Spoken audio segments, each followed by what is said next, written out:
Your son is a failure. He's barely passing my class, and with grades like this, I'm just not sure what kind of future he's gonna have. What do you have to say for yourself? You're supposed to graduate this year. Listen to Mr. Johnson. What kind of future do you think you're going to have? With all due respect, don't call me a failure.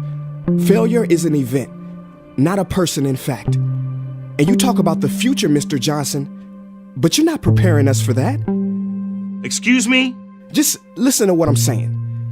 This should be good. Would you agree that in the future, most careers will become automated?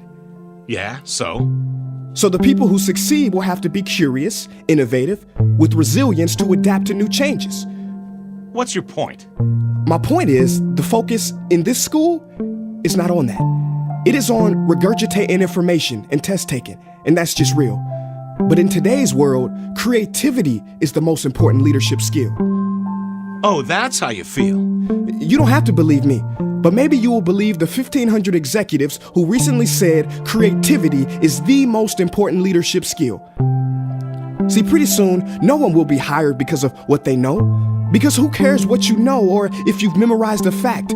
We've got Google and Siri for that. In the future, people will be hired because of what they can do with their knowledge. Can they creatively solve real-world problems, not just follow instructions or directions and bubble in multiple choice questions? So, Mom, that's why I'm stressed, because these robotic tasks we learn in school should stop. Because no one can do a robot's job better than a robot. Billionaire founder of Alibaba, Jack Ma, said that we should not compete with artificial intelligence, but instead focus on developing unique human intelligence. Mr. Johnson, drills are for teeth, not the human mind. So these repetitive knowledge-based tasks we must leave behind. Or in the future, you're gonna find a lot of people graduating out of your class right into the unemployment line. See, many top companies today don't look at grades. Mom, that old way is expiring. Google has been quoted as saying GPAs are worthless criteria for hiring. Founder of Tesla, Elon Musk, agrees. So I say this with unease and sorrow.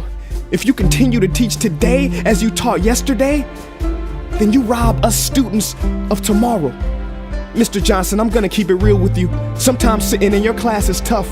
I'm constantly thinking, if I don't look up at the clock, maybe it'll speed up. So I listen to you do my work and pay attention, feeling like an hour had to have gone by, but it was only 3 minutes. So if you wonder why we're bored in class, look, you wanna get a kid to hate reading? Give them this, a school textbook. And some people think it's our fault, and that hurts me. They say you can lead a horse to water, but you can't make him drink. And to that I say no. Firstly, you can put salt in that horse's hay and make him thirsty. And if you bring joy in your classroom, you can make any bad student nerdy, as he or she discovers the beauty of truly learning. Mr. Johnson, I mean no disrespect. You have the most important job on this planet. You build, create, and save lives. But if you really care about my future, like you say, then you have to fully commit and ask yourself honestly, how do I prepare a child for a future that doesn't yet exist? Here's a hint.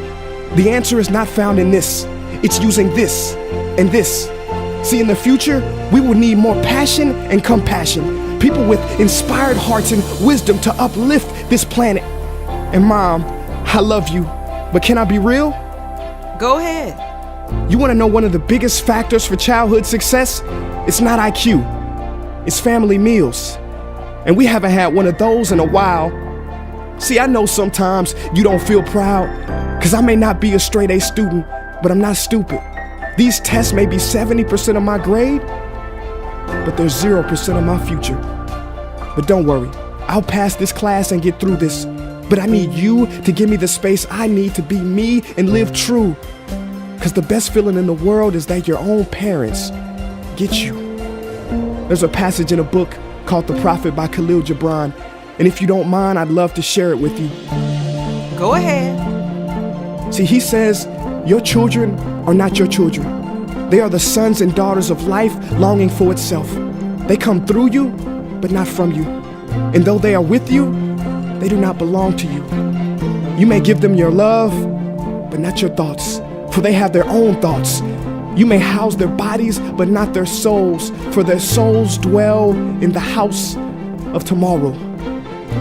So, Mom, I'd appreciate it if you give me the love that I need to pursue my dreams. See, if we are to succeed, all three of us need behavior change on all fronts. We talk about the future, but the future is now, and it is created now by all of us.